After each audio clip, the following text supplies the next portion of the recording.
Hey guys, you're getting to join me during my full moon bath because I'm running out of time to get everything done. Because I kind of spent this full moon trying to pamper myself a little bit.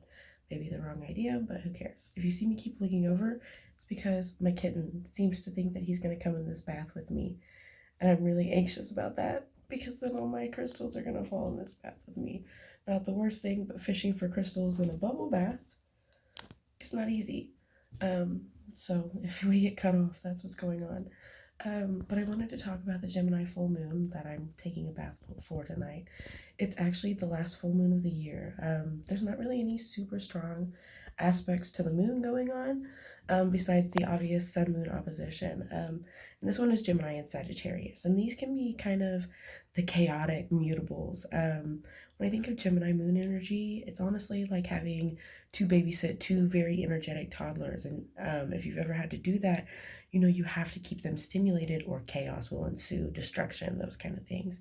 So both of these signs are kind of associated with learning things and experimenting with new things and exploring and blah blah blah. The stimulation that Gemini needs for our moon, our mental, all that kind of thing, which of course with the moon being full, we're all needing a little bit of the extra stimulation, wanting to talk a little bit more.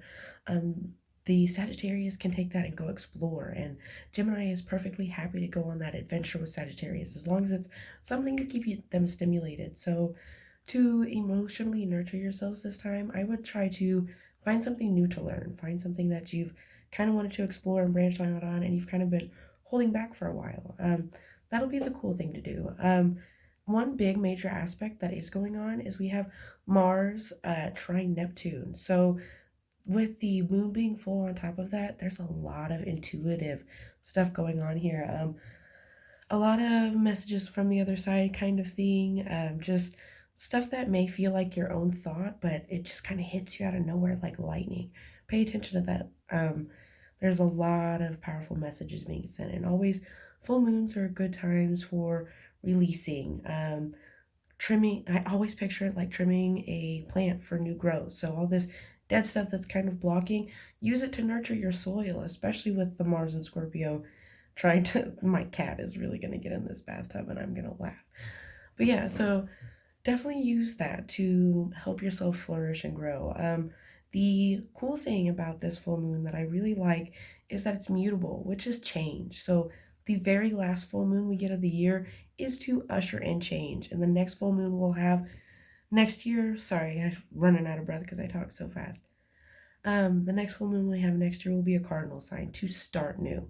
So kind of aligning up with a lot of what people like to do in these times. So like I said, trim for growth, communicate through those feelings most definitely.